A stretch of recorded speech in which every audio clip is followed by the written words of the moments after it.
Imagine for a second that you live in a town where the house you're currently sitting in just went up in value by like nearly 4%. Which is a great feeling, right? Yeah, You're checking your equity, feeling pretty good about things. exactly. You're feeling great. But then you look out your back window at an empty plot of raw dirt right there in your neighborhood, hmm and you find out that the value of that dirt just crashed by 70%. Yeah, it's the ultimate economic paradox. I mean, honestly, it shouldn't even be mathematically possible in the same zip code. And yet, it is happening right now. Welcome to the deep dive. Glad to be here for this one. It's a wild ride. It really is. So let's set the scene for you listening right now. It's late March 2026. Finally. Right. If you're driving anywhere across Texas today, the bluebonnets are, they're just starting to peek out along the highways. The weather's actually deciding to cooperate for once. Yeah, we're finally thawing out. Easter is just around the corner, too. And traditionally, historically, anyway, this is the exact moment the spring real estate market wakes up from its winter hibernation. It stretches its legs, yawns a bit, and then basically dictates the economic narrative for the rest of the year. Right. And that spring awakening is exactly why we're doing this deep dive right now. Because what happens between, say, late March and early June essentially locks in the trajectory for the whole housing sector. Which is huge. I mean, that drives a massive portion of broader consumer spending and just general economic confidence. Oh, absolutely. It's the engine. So whether you're just casually tracking your home's equity or maybe you're an investor looking for where to deploy some capital. Or if you're just fascinated by the sheer chaotic mechanics of the housing market. Exactly. This deep dive is built specifically for you because we have a stack of incredibly rich but also completely contradictory sources today. Contradictory is definitely the word for it. We're looking at the brand new February 2026 market update reports from the National Association of Realtors, the NAR. Right, the big macro picture. And then we also have the localized reports from the North Texas Real Estate Information Systems. And just a quick note for you listening, the industry pronounces that acronym N3Is as net trends. Net trends. It sounds like, I don't know, a tech startup from Silicon Valley. It does, yeah. Yeah. But it is literally the lifeblood of North Texas real estate data.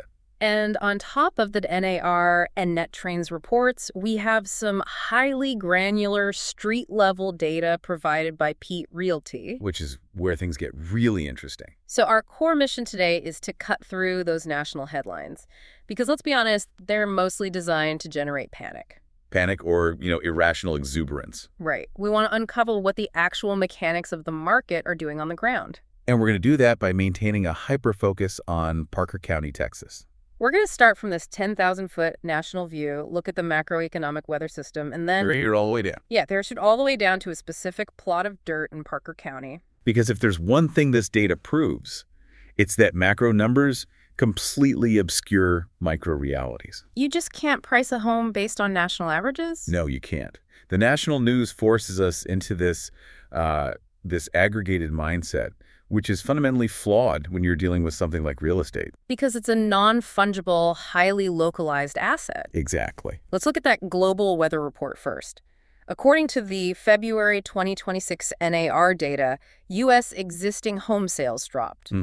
They declined 8.4%. Right, down to a seasonally adjusted annual rate of 3.91 million. Which, just for context, is a 4.4% drop from exactly 1 year earlier. Okay, we should definitely pause on that phrase, seasonally adjusted annual rate, or SAR, because I feel like that's a metric that always trips people up when they're reading the financial news. Oh, for sure. I'm glad you brought that up. Because, if sales dropped 8.4%, but we're looking at an annual rate in a monthly report. Yeah. How do those two things actually reconcile? Yeah, so the seasonally adjusted annual rate is essentially just an economic smoothing tool. Okay. Real estate is wildly seasonal. I mean, nobody wants to move their family in the middle of a blizzard in January. Yeah, right. Or pull their kids out of school in November. Exactly.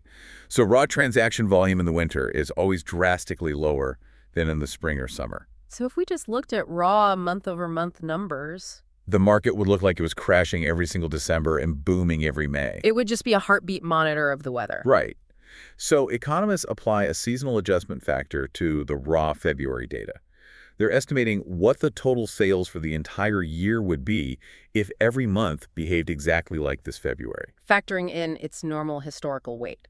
Exactly. So when the NAR says sales dropped 8.4% to a 3.91 million ASAR, They're saying the underlying pace of transactions has decelerated significantly. Even after giving February a pass for being a historically slow month? Yes, 3.91 million is a very sluggish pace for a country the size of the U.S. Okay, so the pace is sluggish, transaction volume is undeniably down. Down across the board nationally. So if I'm reading a national headline, the takeaway is simple, right? The market is freezing up. People aren't buying. That's what you'd think. But here is the massive contradiction in that exact same national report. What happened to the median price of those homes? Nationally, the median existing home price actually inched up. It went up. Yeah. It rose 0.9% year over year to $396,800. Wow. And according to the NAR, that is actually a new record high for the month of February. Wait, I need to push back on this. Because basic high school economics suggests this shouldn't happen. It feels wrong, doesn't it? Yeah. Sales volume drops by over 8%. The transaction pace is sluggish, but the price of the asset hits a new historical high. If fewer people are buying and the transaction volume is shrinking, the rational assumption is that prices have to come down to entice buyers back into the market. How do prices go up when volume goes down? Well, you're looking purely at the demand side of the curve, and you're right, demand has contracted. But price is the equilibrium point between demand and supply. And if we look at the supply side, the national housing inventory stood at 1.22 million units. Which the report notes is actually up 3.4% from a year earlier, so supply is technically growing. It is growing, yeah. But we have to look at the absorption rate. That 1.22 million units only represents a 3.7-month supply at the current sluggish sales pace. Let's explain the months of supply metric for a second, because I feel like that's the linchpin of this entire pricing paradox. It absolutely is. Months of supply simply measures how long it would take to completely sell out of all the current homes on the market. Assuming not a single new home was listed. Right, and assuming the current buying pace stays exactly the same. Okay. Historically, a balanced market where neither the buyer nor the seller really has a distinct negotiating advantage is considered to be a 6-month supply. So at 6 months, you have enough inventory that buyers can be picky, but sellers aren't, like, totally desperate. Correct. When you drop below 6 months, you enter a seller's market. When you go above 6 months, you enter a buyer's market. And nationally, we're sitting at, what, 3.7? A 3.7-month supply. So even though demand has pulled back and transaction volume is down 8.4%, the absolute number of homes available to buy is still structurally constrained. It's just an issue of scarcity. Profound scarcity. Even a reduced pool of buyers is forced to compete for an even smaller pool of acceptable inventory. Which puts a floor under the prices. Exactly. Is putting a concrete floor under national home prices. You have homeowners who locked in, say, 3% mortgage rates back in 2021. Oh man, the golden handcuffs. Yes, the lock-in effect. They're simply refusing to sell and take on a new 6.5 or 7% rate unless they are forced to by some major life event. Like a job relocation or divorce. Right. So that starves the market of new listings, keeps the months of supply low, and forces the remaining active buyers to bid prices up, or at least keep them flat. Which results in that $396,800 record high. It's fascinating because it completely breaks the traditional narrative of a crashing market. Volume can crash without prices crashing as long as inventory remains constrained. Which is why you have to look at the full picture. But this is exactly why looking at national data is like using a global weather average to decide what to wear today. Right. Doesn't make sense. If the global average temperature is 55 degrees, you might pack a light sweater. But if you live in Phoenix, you're going to be sweating through it. If you're in Chicago, you're going to freeze. Exactly. The national data says volume is down and prices are up, but you don't live in a national aggregate. You live in a zip code. Which is the perfect transition to our regional data. If the national data is the global average, the Nettrons data is the specific Doppler radar for North Texas. And the radar is showing a fundamentally different climate, isn't it? Completely different. Let's pull up that Nettrons data. What does North Texas look like compared to that constrained, price-appreciating national picture? Well, the contrast is immediate. While national prices hit a new high, moving up 0.9%, the North Texas median sales price went the exact opposite direction. It fell. It fell. The median sales price in North Texas dropped 3.5%, down to $356,000. Wow. A 3.5% drop in median price is significant. We aren't just talking about a rounding error here. No, not at all. If you own a $400,000 house in North Texas, A 3.5% regional drop is a $14,000 hit to your perceived equity. Just wiped out on paper. And what about the supply side? The nation was starved at 3.7 months. In North Texas, inventory is sitting at a 4.4-month supply. And what's really compelling about this figure is that it is perfectly flat year over year. Flat, like it didn't move at all. It didn't move a single decimal point from last February. The change is exactly 0%. So we have 4.4 months of supply, which is still technically below that balanced 6-month mark you mentioned earlier. It is. So it's still technically a seller's market on paper, right? But prices are dropping 3.5%. If it's a seller's market, why are sellers losing their pricing power? Because the market is stabilizing, but the velocity has fundamentally changed. We have to look at the metric known as days on market, or DOM. Okay, what's the DOM doing? In North Texas, the DOM increased by 6.9% to 77 days. 77 days. Yeah. So we're talking about 2.5 months from the moment you put the sign in the front yard, clean your house top to bottom, listed on the market, to the moment you actually secure a signed contract. And remember, that is just to get the contract. You still have a 30 to 45-day escrow period after that before you actually close and get your money. That is a staggering psychological shift. I mean, think about a seller who remembers the market from 2021 or 2022. Oh, the glory days. Right. Back then, you put a sign in the yard on Thursday, left town for the weekend, and came back on Sunday to 20 offers, all over asking price. Buyers waiving inspections, waiving appraisal contingencies. The DOM was practically measured in hours, not days. Now you're sitting there for 77 days. Let's talk about the actual mechanics of those 77 days. Because it isn't just a waiting game, It is a financial and emotional bleed out for the seller. What do you mean by a financial bleed out? Well, when you're sitting on the market for 77 days, Yeah. you are making at least 2, possibly 3 additional mortgage payments that you were probably hoping to avoid. Right. You're paying property taxes for an extra quarter of the year. You're paying insurance. You're keeping the utilities running at optimal temperatures so the house feels inviting during showings. And psychologically, you're basically living in a museum. Yes. You can't leave dishes in the sink.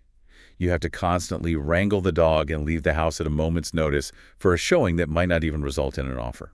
And as those days tick by, the buyer pool can see exactly how long your house has been sitting there. Exactly. Days on market is a highly visible metric to every buyer. It's the ultimate leverage indicator. So when a buyer sees a house sitting for 77 days, They know the seller's getting tired. The urgency is entirely gone. They know they don't have to waive their right to a home inspection. they know they can ask for concessions. Right, like having the seller pay for a 2-1 interest rate buy-down. Which brings us to a massive contradiction hidden deeper in this NetDrez report. And this is the part that genuinely had me stumped when I was reviewing the source material. The affordability index. Yes, the Housing Affordability Index. I need you to break this down mechanically because the implications here seem massive. It is. The Housing Affordability Index is one of the most vital yet overlooked metrics in real estate economics. Okay. It essentially measures the relationship between median household income, the prevailing mortgage interest rates, and the median price of a home. So it's synthesizing the 3 biggest variables a buyer faces. Correct. It calculates whether a typical family earning the median income for their specific region earns enough to qualify for a standard mortgage on a median-priced home. And it uses a baseline of 100, right? Yes, the index uses a baseline value of 100. So 100 is the magic equilibrium number. Got it. An index value of exactly 100 means that a family earning the median income has exactly 100% of the income needed to qualify for that mortgage, assuming a 20% down payment. So if the index is below 100? Homes are structurally unaffordable for the average family. If the index is, say, 120, it means the median family has 120% of the income they need, meaning housing is highly affordable. Okay, I'm tracking the math. Last February, the Housing Affordability Index in North Texas was sitting at 92. Which means the median family only had 92% of the income required. Structurally unaffordable. But this February, looking at the brand new data, that index jumped 10.9%. It crossed the magical threshold. It did. It is now sitting at 102. That is a tectonic shift in the data. On paper, the North Texas housing market just transitioned from unaffordable to affordable for the median earner. Okay, here's where I am completely stumped. And I'm going to push back on the behavioral logic here. Let's hear it. You're telling me that in North Texas, the median price of a home went down by 3.5%. Mm-hmm. And at the exact same time, housing affordability jumped by nearly 11%, crossing over that 100 mark so that the median income family can now theoretically afford to buy. The math is undeniable.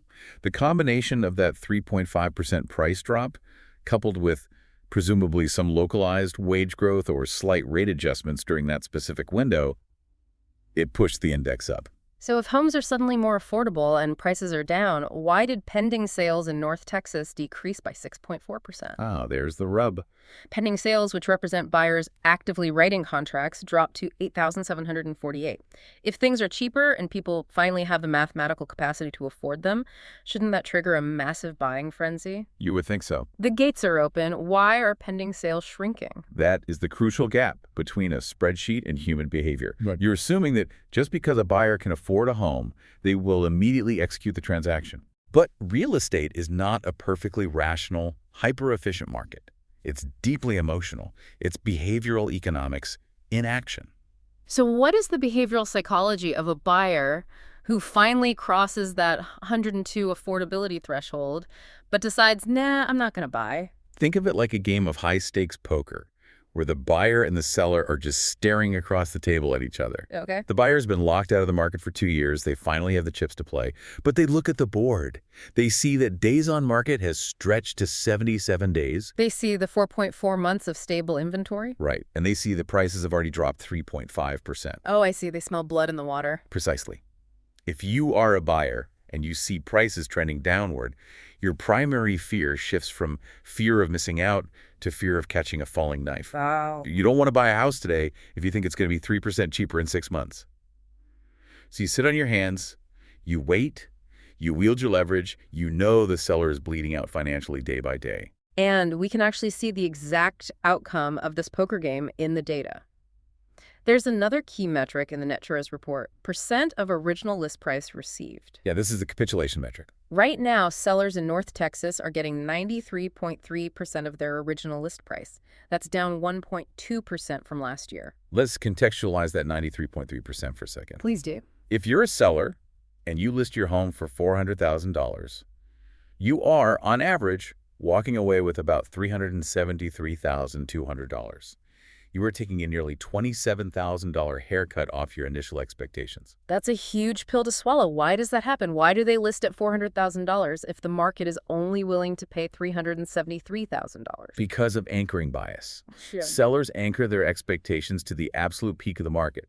They remember that their neighbor sold a similar house in 2022 for $410,000 in 3 days. So they expect the exact same result. Right. So they list at $400,000. Yeah. The 2026 buyer is looking at a 7% interest rate, not a 3% rate. So the buyer refuses to bite. Exactly. The house sits for 30 days.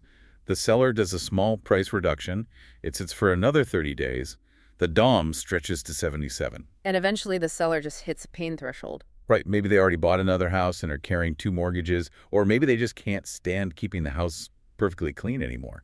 So they capitulate and they accept an offer that nets them 93.3%. It's an incredible standoff. The affordability is there on paper, but buyer confidence is low and their desire for a deal is high. They want a discount, not just an affordable monthly payment. And this dynamic dropping prices, sluggish pending sales, buyers waiting out sellers, is the established regional weather pattern for North Texas right now. Which makes the next layer of our data completely mind-bending. It really does. Because if the North Texas region is seeing a 3.5% price drop and inventory is stabilizing, you would logically expect the counties within that region to generally reflect that reality. You would assume the regional gravity applies to everyone. Right. Maybe one county is down 2% and another is down 4%, but they should all be following the same cooling trend. But the data from Peet Realty throws a massive reality-breaking curveball here. We are zooming in from the North Texas region specifically into Parker County. And Parker County is behaving like it exists in an alternate economic universe. It is the ultimate market outlier in this data set. It completely defies the regional gravity. Let's lay out the Parker County anomaly. We just established that North Texas as a whole saw median prices drop and pending sales drop. But look at the Parker County data. First, new listings in Parker County are up 4.9%. Okay, so the supply of fresh inventory is growing. That's a relatively healthy indicator, but Usually when supply goes up, if demand doesn't match it, prices fall. Right. But here is where it deviates. Closed sales in Parker County are actually UP 3.4%. So transaction volume is increasing, completely counter to the national narrative where volume dropped 8.4%. Exactly. And then the most shocking metric of all, the median sales price in Parker County is UP 3.6%. We really need to pause and let the math of that sink in for the listener. It's wild. The broader North Texas regional median price dropped 3.5%. Parker County's median price rose 3.6%. That is a 7.1% swing in performance compared to the surrounding regional environment. It's a complete decoupling.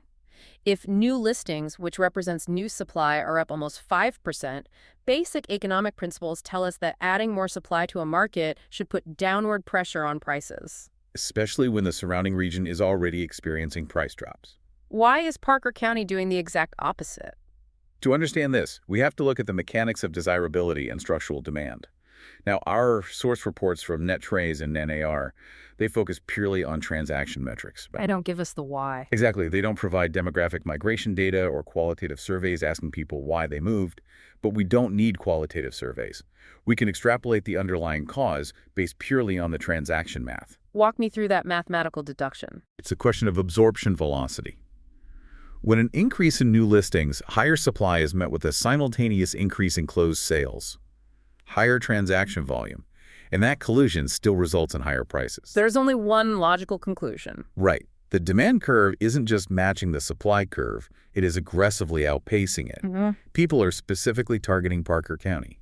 It's the VIP section analogy. Let's really break down the mechanism of how a VIP section works. I love this analogy.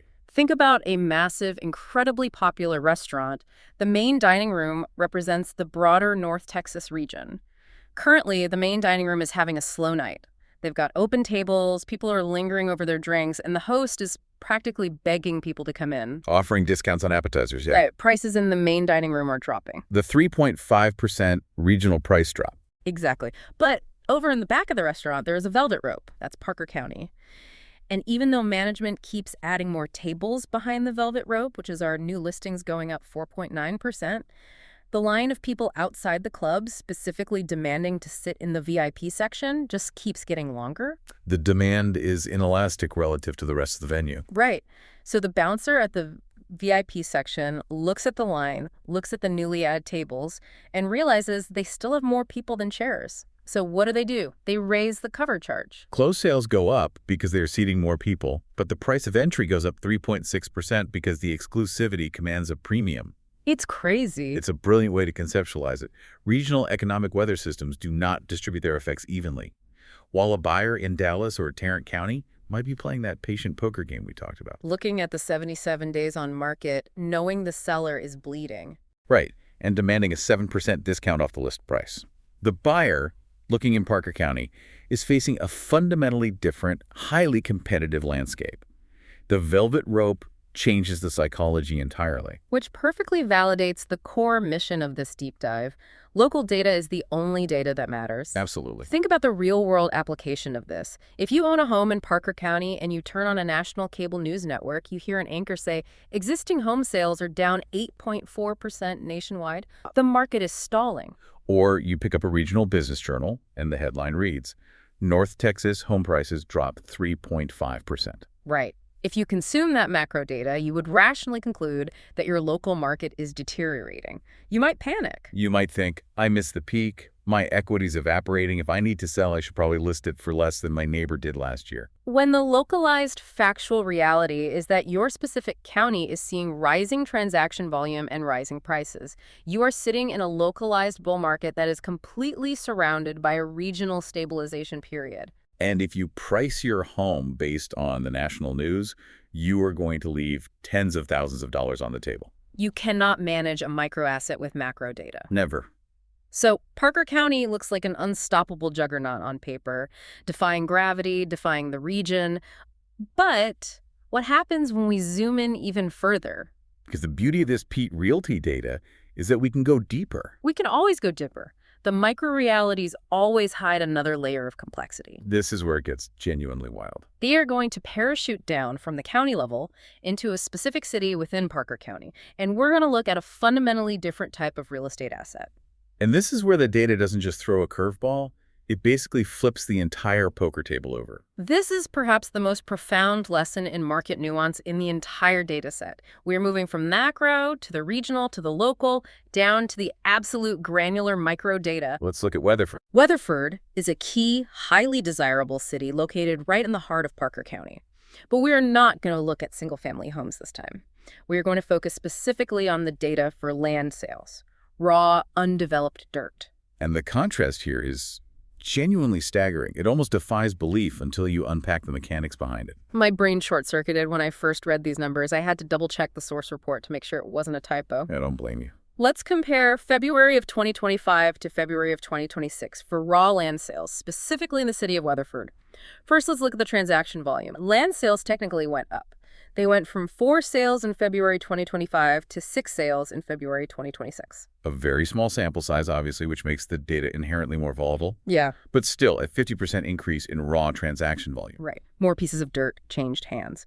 But then you look at the price. Last year, the median price of land sold in Weatherford was $217,125. Okay. This year, February 2026, the median price of land absolutely cratered. It dropped to just $65,000. That is roughly a 70% crash in the median price of closed land sales. But wait, the absolute chaos of this data keeps going. Let's look at the inventory. Last year, Weatherford land had 7.7 months of inventory.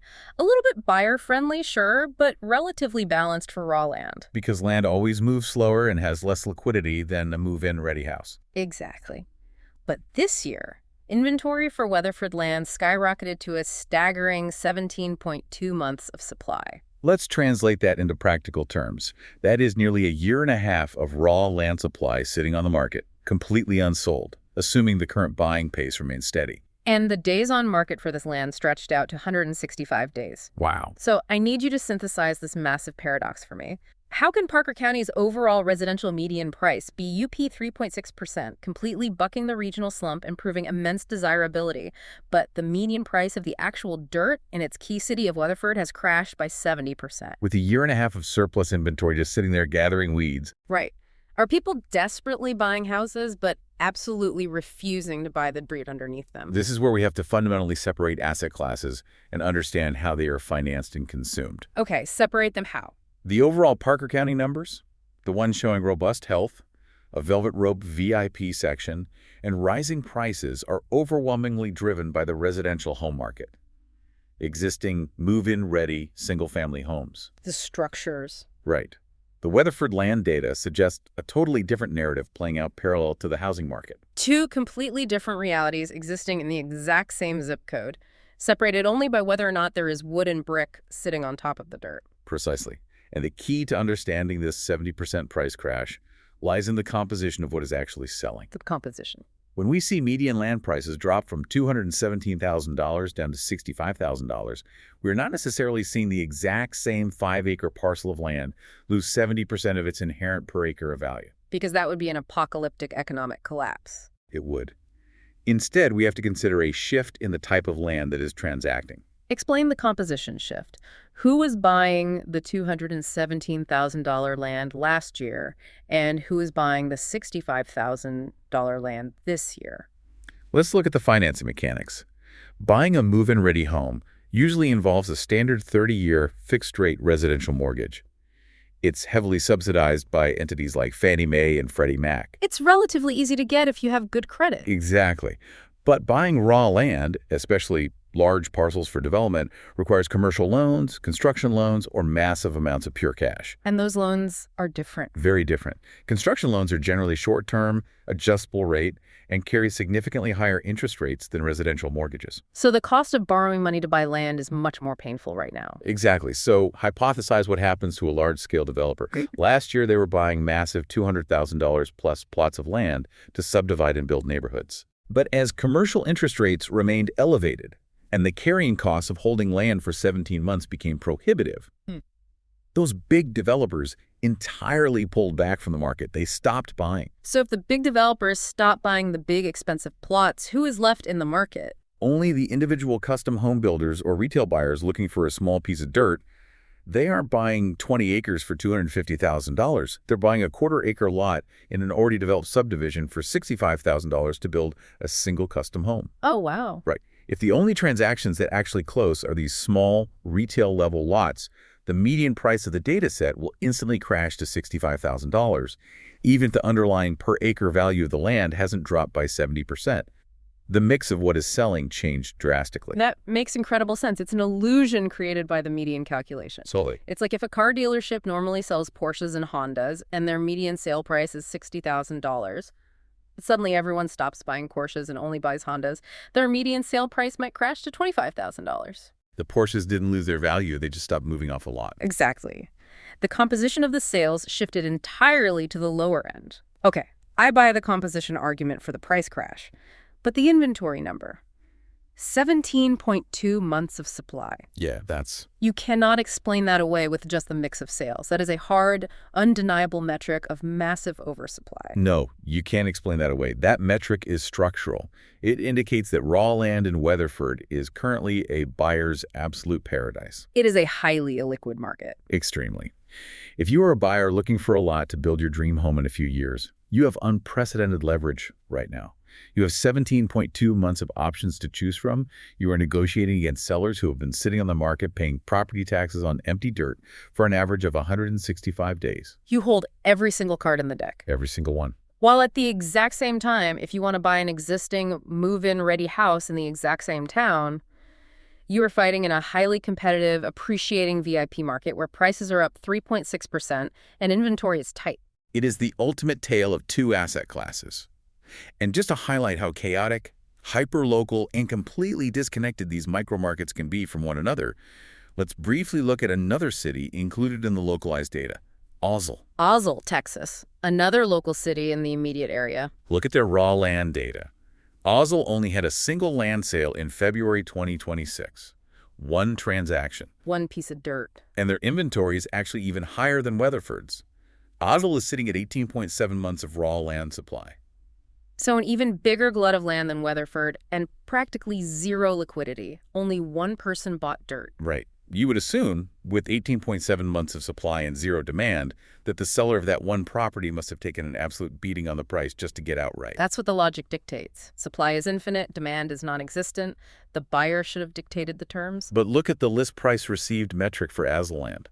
In February 2025, sellers of land in Azle were getting hammered, accepting only 71% of their original list price. But this year, in February 2026, despite having 18.7 months of inventory, that single sale achieved 92.3% of its list price. Wait, so Weatherford has a 70% median price crash and 17 months of inventory. Azle has almost 19 months of inventory, zero transaction volume, but somehow the sellers suddenly recaptured 20% of their pricing power. It is total statistical chaos. When transaction volumes drop to a sample size of 1, the data completely unmoors itself from macroeconomic theory. It becomes highly idiosyncratic. Because it's just one human interaction. Exactly. Maybe that one lot in Azle was next to a lake. Maybe the buyer was a relative of the seller. We don't know. But what we do know is that the micro-markets are entirely disconnected from each other. They aren't even reading the same book, let alone the same page. Which brings us to the most practical, actionable part of this deep dive. The application. If you are a property owner trying to gauge your equity, or a prospective buyer trying to find an entry point, or just an intensely curious learner trying to wrap your head around the mechanics of the economy, what do you actually do with this labyrinth of contradictory data? Because having access to raw data is not the same thing as possessing insight. Data without expert interpretation is just noise. And in the world of real estate, acting on the wrong data or misinterpreting the right data can literally cost you tens of thousands of dollars. Let's talk about the danger of algorithmic smoothing. We all use those automated home value estimates on the big real estate websites, the Zestimates of the world. Sure, if everyone checks those. Those algorithms are largely built on macro and regional data smoothing. They take a massive set of variables and try to build a predictable curve. And algorithms hate anomalies. They try to flatten them out to make the model work. Exactly. So if you own a single-family home in Parker County and you just Casually pull out your phone and check an automated real estate app. The algorithm's regional data weighting might tell you that your home has lost 3.5% of its value over the last year. Simply because that's what the broader North Texas region did. The algorithm applies the regional weather to your local street. It smooths out the Parker County velvet rope anomaly. It assumes you are in the main dining room, not the VIP section. Or, conversely, if you own a 10-acre plot of raw land in Weatherford and you looked at the raw city averages without understanding the underlying composition of the sales, you might have a full-blown panic attack thinking your retirement asset is suddenly worth 70% less than it was last year. This is why localized human experience is the ultimate irreplaceable filter.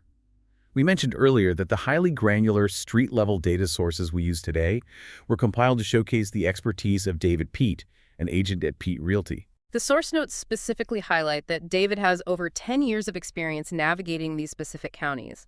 And honestly, looking at the sheer chaos of this data, the 77 DOM, the 93% list price retention, the asset decoupling, I finally understand why that specific timeline, 10-plus years of experience, matters so crucially right now. Let's unpack the timeline of a real estate agent. Why does a decade matter more in 2026 than it did in 2021? Think about what the market has done over the last 5 years. If you are a real estate agent who got their license during the pandemic boom, say, anywhere from 2020 to 2022, your entire foundational understanding of the market was forged in a historical anomaly. You've only ever known a market where houses sell in 72 hours. You've only known a market with 20 competing offers, all of them $50,000 over the asking price. You only know a world where buyers willingly waive all their rights to inspections and appraisals just to win the bid. It was a transaction facilitation market, not a negotiation market. Exactly. A pandemic-era agent has never had to navigate a market with 77 days on market. They don't have the muscle memory for it. They've never had to sit down at a kitchen table and have the brutal, emotionally fraught conversation with the seller to explain why their house isn't moving. Why their anchoring bias is wrong. And why they are going to have to accept 93.3% of their list price. That is a very astute observation about professional muscle memory. A newer agent has never had to market a piece of raw land in Weatherford that is sitting in a 17.2-month inventory glut. They don't know how to find the custom builders. Right. They don't know how to suggest subdividing a parcel to increase liquidity. They simply don't have the tactical negotiation skills required when the buyer actually holds all the leverage. Experience is the algorithm that decodes the anomalies. A computer algorithm can't tell you why Weatherford land crashed while Parker County homes surged. It just spits out the terrifying median number and adjusts your net worth on an app. A decade of local, boots-on-the-ground experience allows an expert to look at that 70% price drop and say, don't panic. The big developers stop buying because construction loan rates are too high, but custom home buyers are still looking for quarter-acre lots. We need to subdivide your land, change the zoning, or market it differently. The human element contextualizes the data. It turns noise into strategy. So the takeaway for you, the listener, is paramount. Whether you are prepping for a meeting with a financial advisor, looking to invest your own hard-earned capital, or just trying to give sound, rational advice to a friend who is stressing out about selling their house, the lesson of this data is clear. Macro data provides the weather system. It tells you if it's generally a hot summer or a cold winter for the economy. It gives you the baseline interest rate environment and the national mood. But local expertise provides the umbrella. It tells you if it is actually raining on your specific street. It tells you if your house is in the VIP section or if your land is sitting in an illiquid desert. You cannot navigate a localized asset without localized context. You need someone, or you yourself need to cultivate the ability to look at the dirt beneath the data. Which brings us to the end of our deep dive today. We've gone from the 10,000-foot national view of 3.91 million sales all the way down to a single dirt lot sitting unsold for 165 days in Weatherford, Texas. But, as always, we never like to leave you without a final thought to chew on. We want to leave you with a provocative question, something that connects all these disparate, chaotic threads we've been untangling for the last hour. Living at home. Let's go all the way back to the regional data. We established that the North Texas Housing Affordability Index just crossed back over the magic 100 mark. It now sits at 102. What that means, fundamentally and mathematically, is that a massive wave of median income buyers who have been sidelined and frustrated for years can suddenly afford to enter the market on paper. They finally have the financial capacity to buy. The gates are open for the median earner. I'm tracking. But we also established that Parker County is the highly desirable VIP section of the region, where prices are already rising and where supply is relatively tight compared to the surging demand. Right. Parker County is where people want to be. So, as we head deeper into this 2026 spring market, the bluebonnets are out. People are cashing their tax returns, the Easter egg hunts are happening, and the traditional buying season awakens. What happens when that new, massive wave of newly qualified affordability index 1 or 2 buyers decides they all want to live in the VIP section? Oh, man. What happens when this pent-up, mathematically qualified demand collides with Parker County's already appreciating, supply-constrained housing market? That is a fascinating collision. Do those 77 days on market suddenly vanish as the new buyers flood in? Does that capitulation metric, where sellers are only getting 93.3% of their list price, suddenly shoot back up to 100% because multiple offers return to Parker County? You very well might. The velvet rope might get even tighter. But Or, and this is the really wild thought, do those newly qualified buyers look at the rising prices of Parker County residential homes, realize they are still getting priced out of the existing move-in ready housing stock despite the affordability index, and suddenly pivot their strategy? where would they pivot? Do they look at that massive 17.2-month oversupply of raw land sitting right there in Weatherford? Do they look at that 70% median price discount on dirt, look at the lack of residential inventory and say, you know what, let's bypass the housing market entirely. Let's just buy the dirt at a massive discount, hire a custom builder, and build it ourselves? Will the micro crash in the raw land market become the ultimate release valve for the macro surge in housing affordability? That is the multi-million-dollar question. Will the buyers eat up the dirt to solve the housing crisis? It is exactly why you have to keep tracking the data, keep questioning the simplistic national headlines, and never, ever settle for the aggregated average when your highly complex, highly volatile local reality is sitting right there waiting to be understood. Thank you for taking the deep dive with us today. Keep your eyes on the dirt, and we'll see you next time.